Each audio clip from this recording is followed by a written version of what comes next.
Welcome, everyone, to It's a Wrap with Rap. I am your host, Ron Rappaport. Before we start, I would like to thank all our listeners, sponsors, and supporters that have helped make this podcast so successful. The podcast is being heard in all 50 states, all provinces of Canada, and 45 countries around the world. And once again, thank you all so much. And if you please share the podcast with your friends and family, that would be so much appreciated. This podcast features people who have overcome life's challenges and adversities, people who can inspire, motivate, and educate us on an assortment of topics. My guest today is Nelson Tressler. He's the founder and CEO of IGotSmarter.com, a goal achievement program and app created to help people succeed in every aspect of life. Now, after being born into one of the biggest scandals his small Pennsylvania town had seen, Nelson will tell you his life sucked.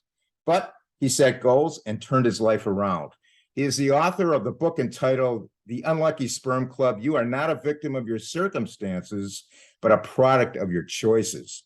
Nelson describes the book as a self-help book aimed at helping others accomplish their goals. Welcome, Nelson, to the podcast. Hey, thanks for having me, Ron. I really appreciate it.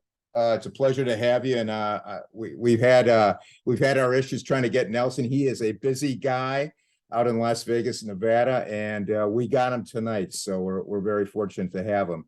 Nelson, you have such a unique story growing up. Could you please share that story with our audience? Sure, absolutely. Yeah, it's quite the origin story. So my mom became pregnant with me when she was 15 years old. And while she was pregnant with me, her father, who was the local trash collector in a small town in Pennsylvania, drove into the town square. There he spotted two police officers. He stuck a gun out the window, aimed and took fire at those police officers, killing one and critically wounding another. Eventually, my grandfather was captured and brought to stand trial, where he was facing the death penalty for what he had done. During the trial, my mom got up and testified to the jury that the reason that her father had shot and killed that police officer was that that police officer had raped her, and she was now pregnant with his baby, who was me. My mom's testimony worked. The first trial ended in a hung jury. Eventually, my grandfather was tried again. They took the death penalty off the table because of my mom's testimony. He was found guilty and sentenced to life in prison without the possibility of parole, where he ended up spending the rest of his life, more than 40 years behind bars, leaving behind me, my mom. She had 14 brothers and sisters in this small town in Pennsylvania. And I don't know if you've ever lived in a small town, but people, they're up in your business. And I'm sure they are, yeah. This was the biggest thing that ever happened in this small town. So everybody knew my family and now knew me in this small town. So I was raised in a small town. I'm born to my mom at the age of 15. And then eventually my mom meets a man who becomes my stepfather. And quickly, me and my mom come to find out that he is an alcoholic, and he's very emotionally and physically abusive to us on almost a daily basis. Eventually, my mom and him have four small children. And because I'm the oldest and because of the lifestyle that they're living, a lot of their basic needs fall upon me, from diaper changing to bottle feeding to waking up at 2 a.m. to put crying babies back to bed. And because of this, my mom would rather me stay home from school than go to school. And so I start to miss tons of school, which I hated anyhow. I wasn't very good at it. And then one day I remember at the end of fourth grade, you know how you get so excited to kind of see who you're going to have for homeroom next year and if you're going to be in class with any of your buddies. And I remember looking down at my report card and seeing straight Fs. And the fact that I wasn't going on to fifth grade, that I was staying in fourth grade, that I had flunked. And it should have come to no surprise. I probably had missed 60 days of school that year. And that's pretty much how my life went. And then one day, my stepfather was walking home drunk from a bar, and somebody else was driving home drunk from that bar. and they ended up hitting and killing my stepfather, leaving my mom now with 5 small children. She had never worked outside of the home. She dropped out of school in the 7th grade because of me. And as hard as my mom's life has been to this point, losing my stepfather, no matter how badly he treated us, pretty much broke my mom. She couldn't figure out how she was ever going to care for 5 small children on her own. Yeah. And one night she decided that she was going to take her own life, and my mom attempted suicide. And fortunately, she wasn't successful in her attempt. But when she did get out of the hospital, that's when my family got split up, and I went to go live with my grandmother, who was the wife of the man who shot and killed the police officer. And for the first time in my life, I moved in with my grand. There's 10 people living in this 3-bedroom house at the time. My spot in the house was on the floor next to my grandmother's bed, and next to me was another cousin on a mattress on the floor. And everybody else was pretty much scattered on couches and love seats and stuff all scattered there. But for the first time in my life, there was no alcohol in the house. There was no fighting. I didn't have to worry about my stepfather coming home and beating me and my mom. So a sense of, and there was always food in the house. So a sense of peace kind of came into my life when I went to go live with my grandmother. Now, when you went to live with your grandmother, did your grandmother live in the same town, or was that a different town? Nope, same town, same town. I mean, a lot of people ask, after your grandfather did that, why didn't your family just move out of that town? We were too poor. I mean, my grandmother lived in the same house her entire life. And it was a 2-bedroom house, no indoor plumbing. Wow. Up till I think I was 4 or 5 years old. I can remember them putting in the plumbing in the bathtub and everything. I mean, until then, we had an outhouse out back, and this was in the mid 70s, so it wasn't in the 1800s. Yeah. But they were very poor. Especially after my grandfather had went to prison, leaving my grandmother with 15 children. Now, some of those children were adult children whenever he did that, but there were still a lot of children at home. And so yeah, no one had the money to move away. So we all just stayed in that town and kind of dealt with the consequences of what had happened. Now, I understand you also were diagnosed with dyslexia. Is that true? Yeah. So eventually, when I failed the 4th grade, they placed me into special ed. I couldn't read, I couldn't write, I couldn't spell. I mean, I never went to school. I mean, there was no reading stories at home. Education had zero emphasis in our family. Of the family that I come from, of my mom's 14 brothers and sisters, only 2 had ever graduated high school. None had ever gone to college. So I was placed into special ed and just kind of. But what I realized when I lived with my Gram's one rule was you had to go to school. And that was probably her one saving grace, with having 15 kids of her own and raising another 15 or so grandchildren. That was probably her only time to really sit down and have, time to herself. Yeah. So if you weren't bleeding and you could get out of bed, you were going to school. That was her rule. So I Thank God for started. grandmother, right? Yeah. And as I started to go to school, I started to realize like I could learn. I wasn't dumb. I just never built up momentum. I was always so far behind because I was missing 2 or 3 days of school a week.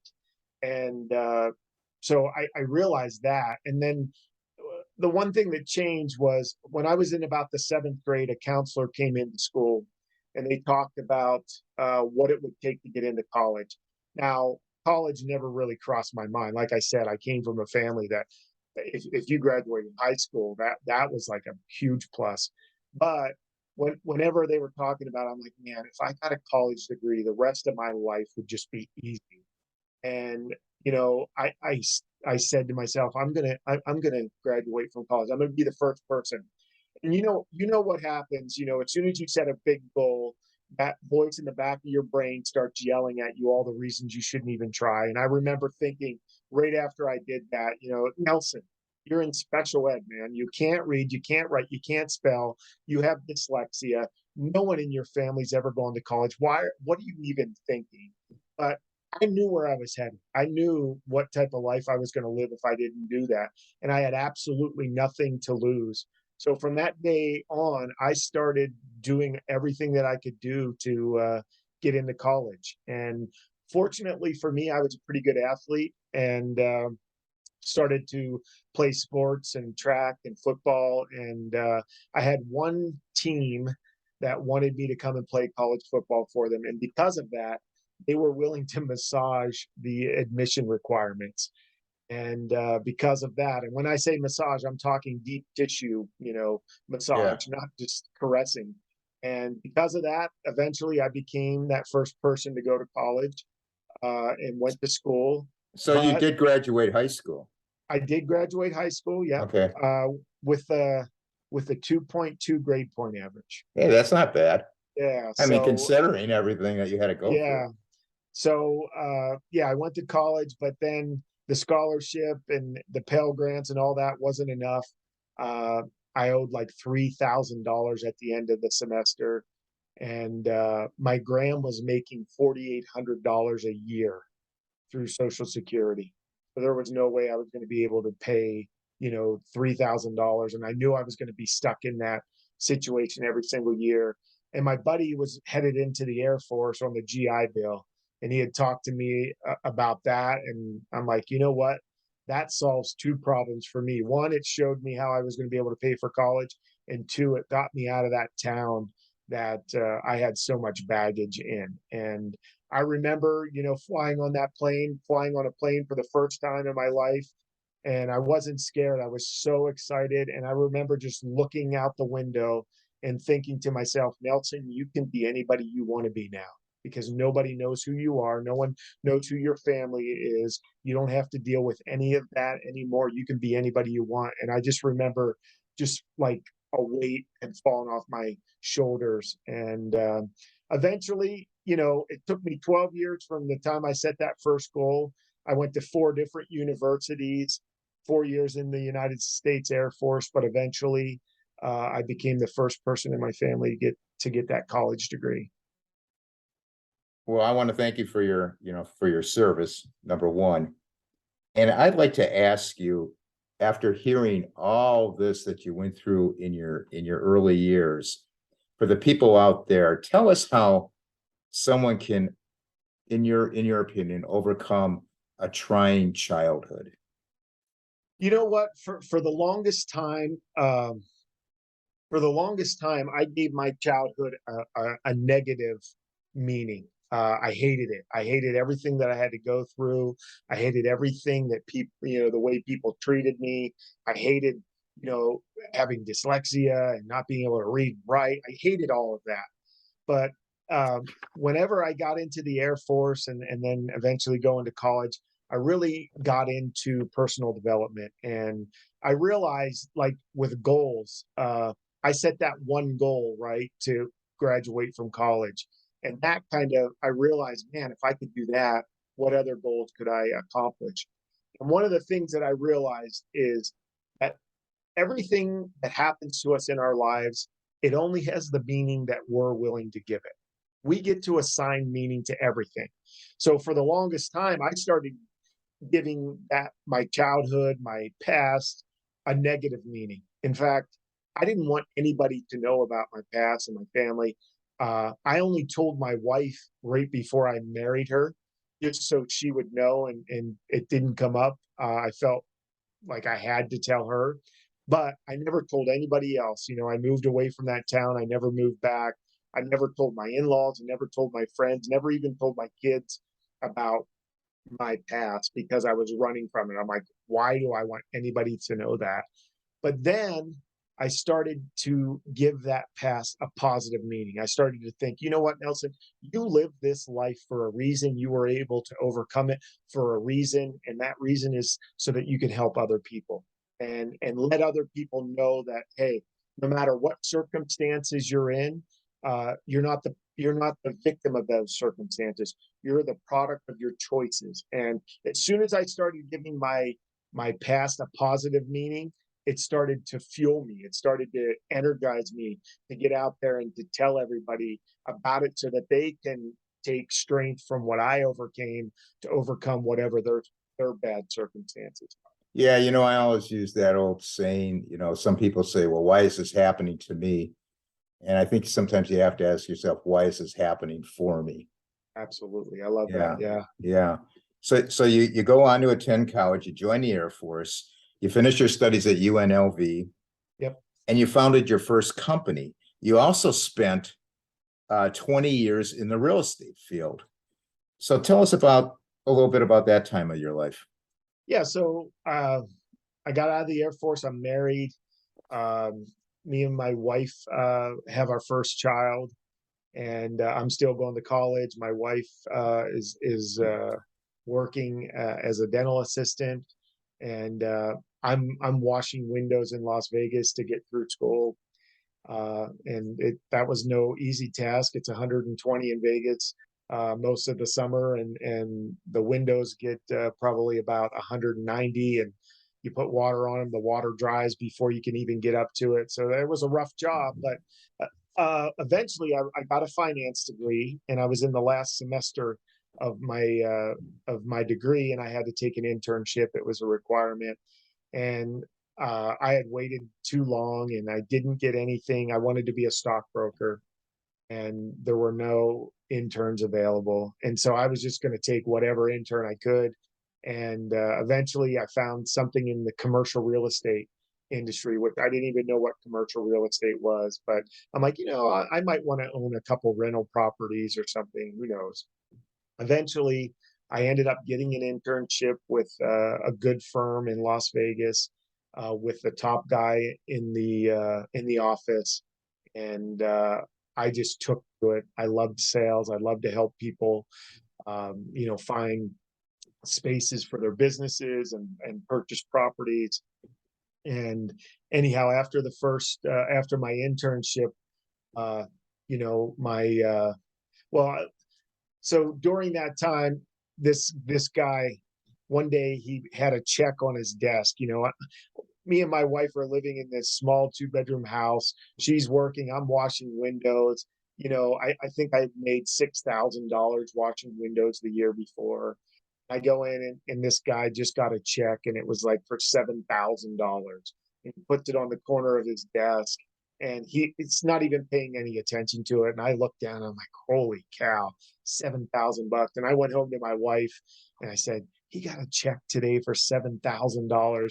And I remember us laying in bed thinking, man, if we had $7,000, we'd do this, and we'd go on this trip, and just all the things. And so I realized that, man, you can make really good money in this industry. And then at the end of my internship, he came to me and he's like, dude, you have what it takes. You're not afraid to cold call. You're not afraid to get told no. You work hard. He's like, you could be really successful if you stayed in this industry.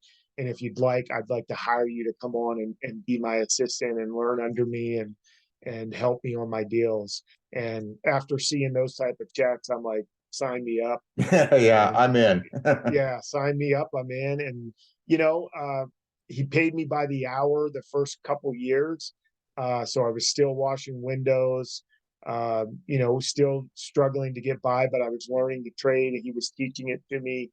And eventually, I went out on my own and became the top salesman worldwide several times for a top 5 commercial real estate firm, formed my own team, was the number 1 producing broker in my discipline in Las Vegas for like 18 years straight.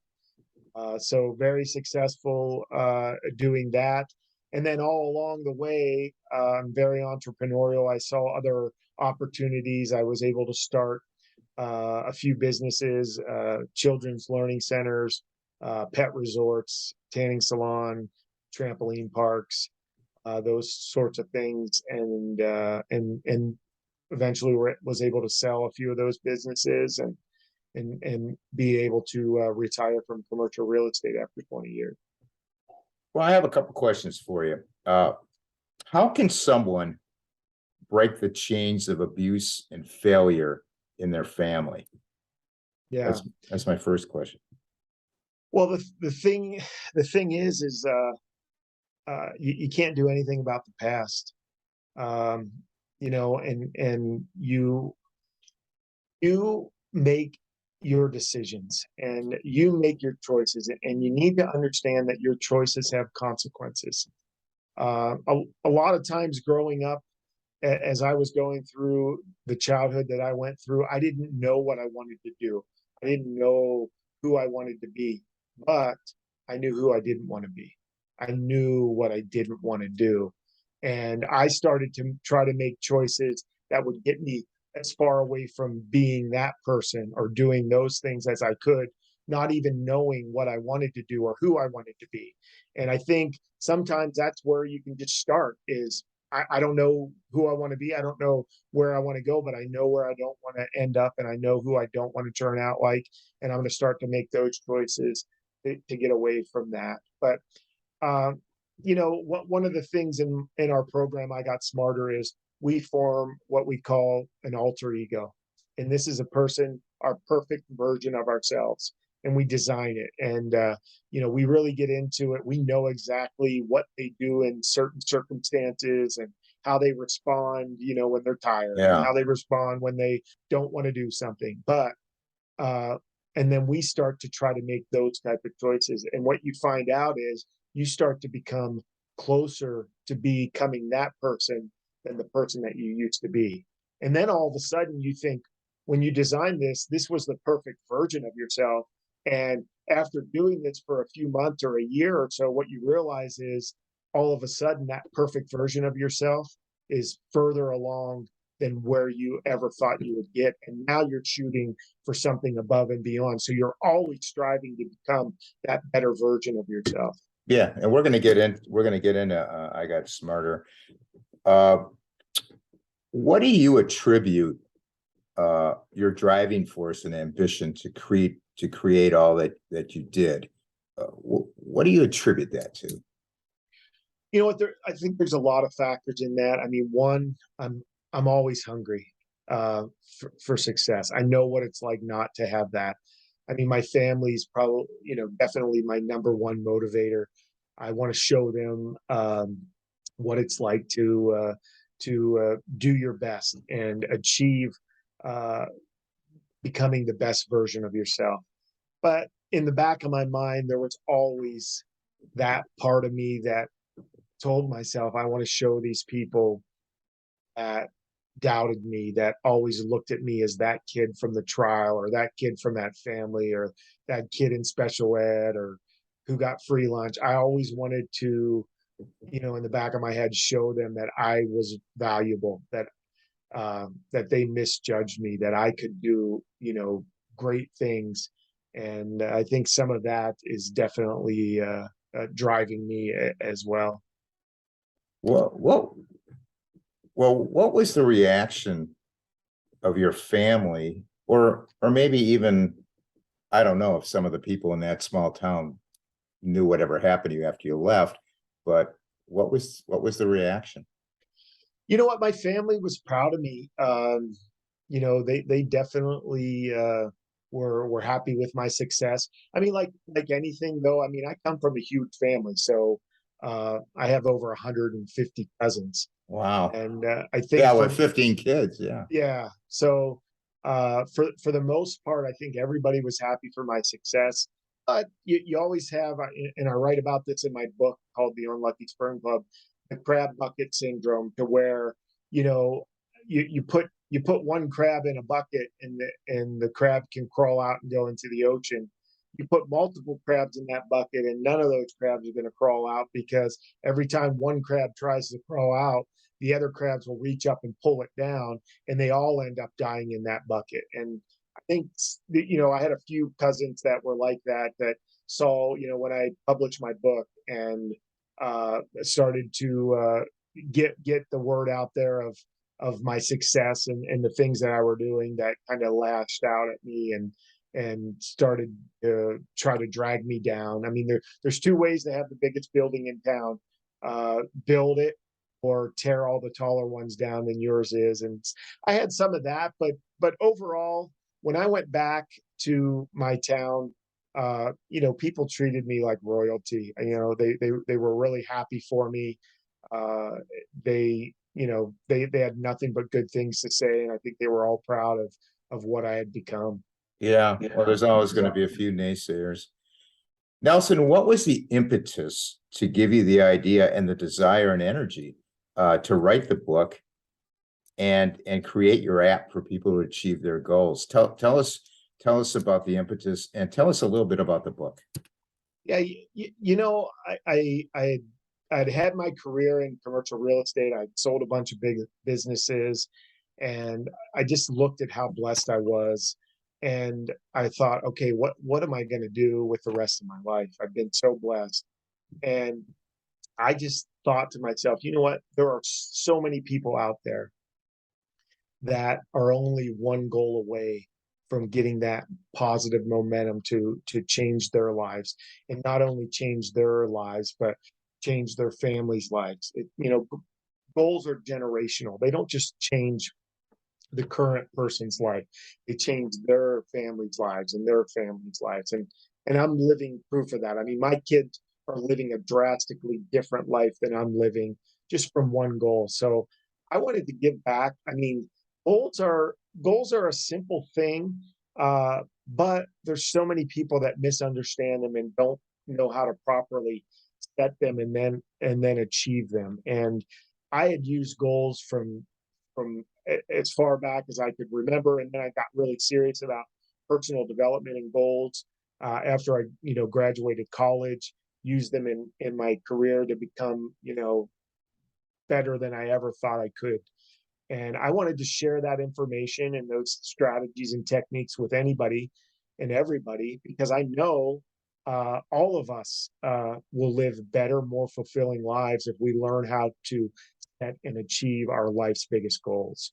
And that was one of the main reasons for me writing my book. Is I have a pretty unique story, and I know there's everybody out there has their own unique story, but I wanted to get my story out there and to kind of show people that you can overcome horrible circumstances, and give them some strategies and some techniques and some inspiration to go out there and do that with their own lives. And so I wrote the book to inspire them, and then I developed the I Got Smarter app to help them to continue the progress of achieving their life's biggest goals and stick with it, and live a life they couldn't have even imagined. Yeah, it's great that you're doing that. Who in your life do you attribute your success to? The one person you looked up to and inspired you, your support. Yeah. Is there anybody out there? Yeah, my gram was my biggest hero. She had lived a very hard life uh, with my grandfather, and having 15 children, and never having much. But the one thing she had was family, and she made sure that she did everything in her power. Her life was for her family. And then when all of her kids were raised and out of the house, she started doing it for her grandchildren, and took, a dozen or so grandchildren in to raise them, including me. And without her, I don't know where my life would have ended up or where I would have ended up. But yeah, I mean, she was the queen of our family, and so many people, not only like blood relatives, but just people who lived around, loved and adored her and respected her for the person that she was, in spite of the circumstances that she was in. Yeah, she sounds like a wonderful woman, no doubt about it. Can you tell our audience exactly, and we've alluded to it, but now it's time to get into it. Tell our audience exactly what is the app I Got Smarter. So the I Got Smarter app is an acronym for the steps in the program. But um, you know, every we don't have a knowledge problem when it comes to achieving our goals. I mean, we all pretty much know what we should do, even when we should do it. And if we don't, we could go on Google and get a million results in a half a second on what to do. Our problem is we have an execution problem. We don't do what we know we are supposed to do when we're supposed to do it. And that's what my app does for people is it helps them stay accountable to themselves uh, to do what they said they were going to do. And accountability kind of has that negative connotation where you envision these people yelling at you because you didn't do what you said you were going to do. You're not accountable to anybody else in this world except to yourself.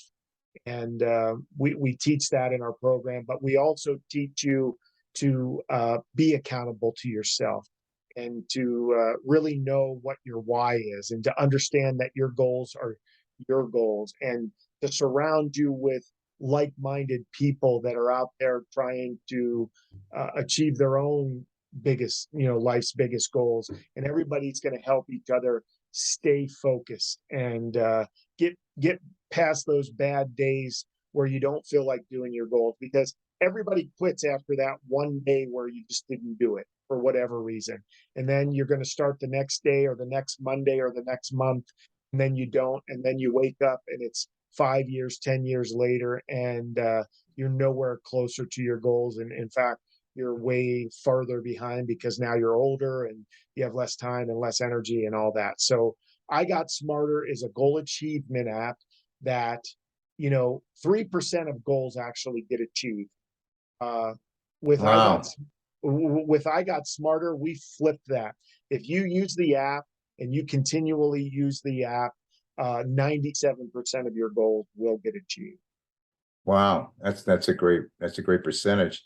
So what in your opinion, and you might have answered this, but what in your opinion is the reason why people do not meet their goals, and what is the most important trait when it comes to achieving one's goals? Yeah, I mean, people don't achieve their goals because they quit. And that's the only reason people don't achieve their goals. I truly believe that with enough time, enough energy, and enough focus, you can achieve any goal. That doesn't mean we should go after any goal, but with enough time, energy, and focus, we can achieve any goal. And I think that's where everybody fails is they quit, they lose focus, um, and they kind of forget the reason that they're doing it. But yeah, I mean, quitting is the only reason that you're not achieving your goals. Because if we would have stuck with our goals, uh, as long as we know that we can achieve them, we have that plan that we know we have to follow to achieve those goals. If they're truly our goals and not the world's goals or our parents' goals or our children's goals, they're our goals. The only way that you can fail is if you quit, and that's what I Got Smarter is all about. Is it's about making it as difficult for you to quit as possible, and it's not like we're forcing you to do it. It's about reminding you and prompting you and having that group of people that are pulling for you to get you through those down days or that down week or even that down month. And then that strategy that when you do get off course, that it gets you back on course and it gets you going towards that goal again. And instead of missing out on a year or 5 years, you're missing out on, a week or a month. And then you just get right back at it. You build that positive momentum and you achieve whatever goal you put your mind to. So it sounds like with the app, there's some interaction with other people. Is that correct? Yeah, absolutely. Like I said, I Got Smarter is an acronym, and the G in I Got Smarter is for the group of people that you're in, and everybody in that group is going after their own goals. We go after goals in all areas of our lives, from professional to lifestyle to health to finance to family. Sure. So anybody can go after. We don't pick your goals for you. I mean that you know what your goals are, but we help you achieve those goals. And everybody in the group, we get linked together through our app, and we know whenever somebody is doing their morning ritual, and whenever they've missed a day, your success partner gets an alert through the app that, hey, Nelson didn't do his morning ritual today, and he didn't do his evening ritual. And now me as your success partner, I can kind of get in there and say, hey, Nelson, or Ron, what's going on? What can I help to get you back on track? Make sure you're feeling okay. Hey, we all have bad days, man. Let's get back at it tomorrow. And that's how that group works, is that positive uh, motivation from other people, and knowing that other people are watching. There's so many of us out there that we do our own goals and no one's watching. And if we don't do anything, uh, There's who nobody to knows? tell you. Yeah, Right. you're And out there. and we have big goals, right? But in the I Got Smarter program, we break all of our goals down into what's a 4-week sprint. So we can really tell if we achieve that 4-week sprint. But you might have a big goal that's going to take you a year or 5 years or even 10 years to achieve.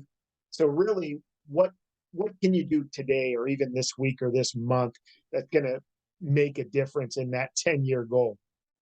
But we teach you how to break that down to say, okay, yeah, that's the ultimate goal, 5 years from now. But what can I do in the next 4 weeks that's going to help me get closer to that goal? And you can really feel that, and you can measure that, and that's what really builds up that momentum and lets you know, hey, I am working on this goal, and I've gotten a little bit closer in this 4-week sprint. And the other good thing is that we can rotate those goals. Like, our lives change, right? So maybe I need to focus on a different goal this coming 4-week sprint, or a couple different goals. We work Okay. on up to 3 goals every 4-week sprint. So there's a lot of strategies and techniques that I've learned from other programs, learned from myself, and learned over the last 25 years that will help people, not make those same mistakes that 95% of goal seekers, make. So it sounds like a step-by-step process, Yeah, it's especially for the very, long it's term. very, all the steps are there. If you follow if you follow the program, the only way you don't achieve a goal is by quitting. It's by quitting. Yeah. Nelson, for what age groups is the app appropriate for? I mean, can a high school student use it? That type of Absolutely. thing.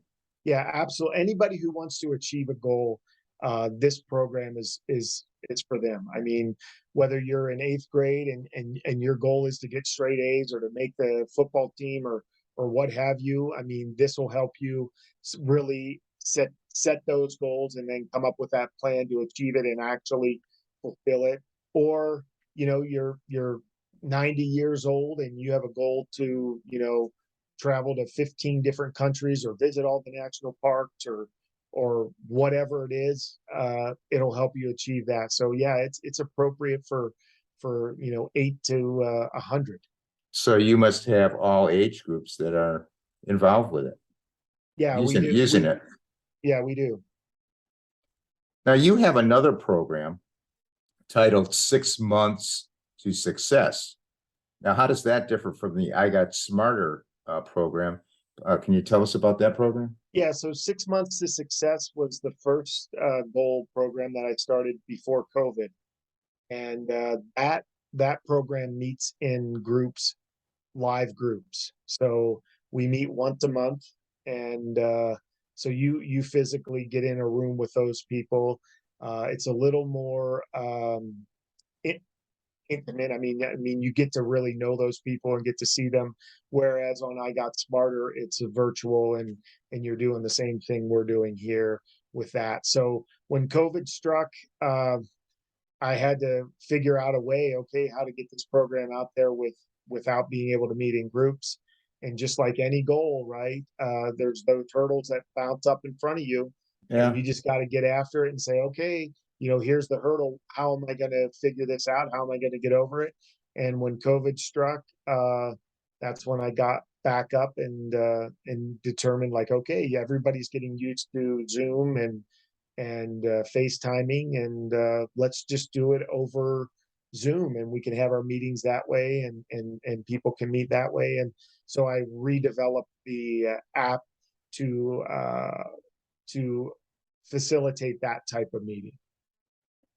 So Nelson, for those out there unsure of themselves to move forward, setting their goals and accomplishing them for whatever reason, what advice for them to start the process do you have?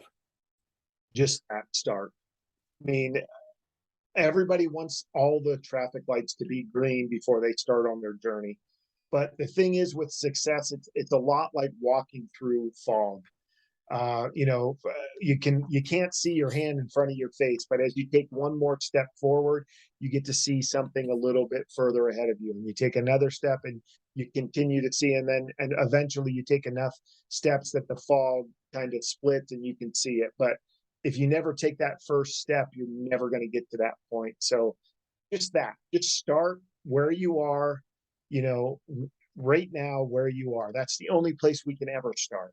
And there's so many people that have been waiting for months and years and decades for the perfect time to start living Yeah. the life they want to live, and it never lines up. But if they would have just started where they were, uh, they'd be so much further ahead by now.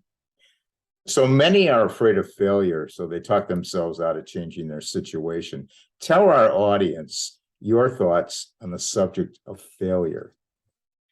I don't know. I've never failed, so I've only learned.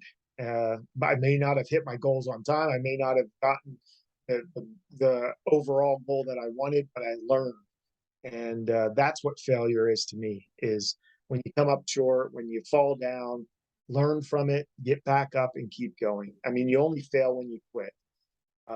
And I mean, all of us are going to fail. You're never going to go from point A to point B without having a few setbacks and a few learning experiences. And it's all how you label it. If you want to label it, this is the biggest failure of my life, then it's a huge failure. Or you want to label it, you know what, this is the biggest learning Yeah. experience in my life. I've learned so much from these circumstances and this, uh, and then go from there and take what you learned and then be able to succeed in a with what you've learned. Yeah, definitely good advice. Now, was it difficult for you to reveal your past of growing up under those hard conditions? And how did exposing that story to the world affect you? And what did you learn from it? It was very hard. Like I said, I never told anybody that until uh, I decided to go out there and try to help other people who have been in tough circumstances. Uh, and it was so hard to tell that story that in the beginning, I had to tell that story in the third person. So I would tell the story about this person I knew and the circumstances that he went through, and then I would reveal that it was me at the end because it was so painful to get through. Uh, but I mean, I I believe that my story has helped, you know, thousands of other people uh, take control of their own lives and realize that if I can do it, they can do it, and set off on their own journey of becoming that better version of themselves, and not really, hanging their hat on all the bad things that had happened over nothing they could do about that. All we can do is about, here and the now, and just start heading in the right direction and getting further and further away from that past that we're, running from.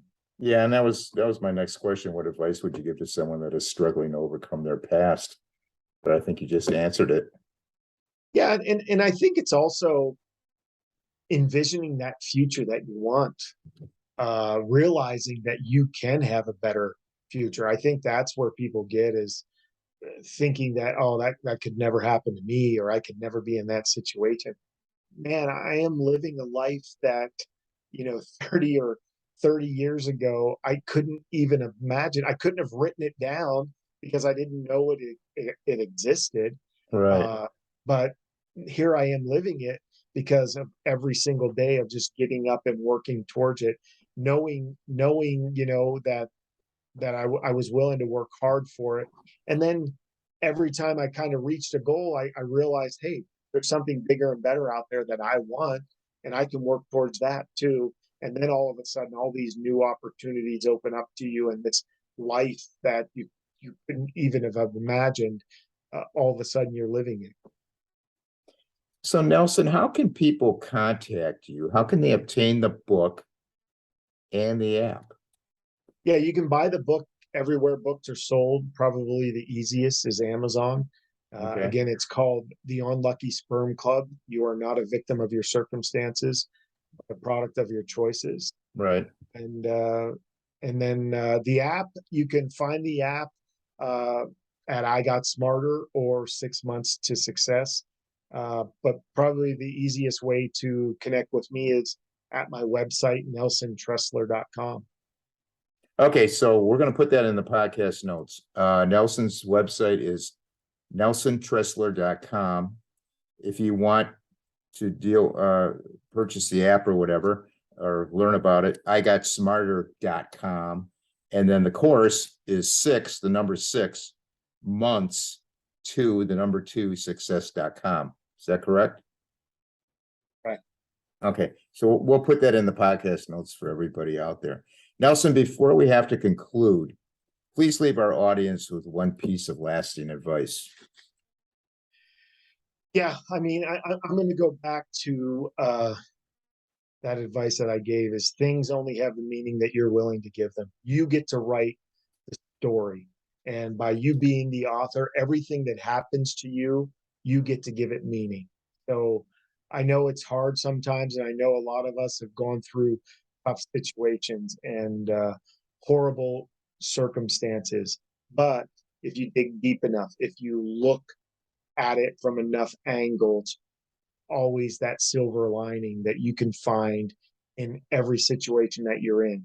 We get to assign meaning to it, give it a positive meaning, and draw energy from it, learn from it, and then go on to bigger and better things. I want to thank you so much, Nelson, for sharing your incredible, inspiring story and for all the work you're doing to help others achieve their goals. It's been a pleasure to talk to you and learn from you. And I'm so glad you could be on tonight. Yeah. Thank you. Comments and suggestions for the podcast, you can email me at itsarapwithrap@gmail.com. Our website is itsarapwithrap.com. We have a Facebook group and page, It's a Rap with Rap. And we're on Instagram, It's a Rap with Rap podcast. All the episodes are on YouTube. It's a Rap with Rap, the podcast uncut. I want to thank everyone for listening. And for now, it's a wrap.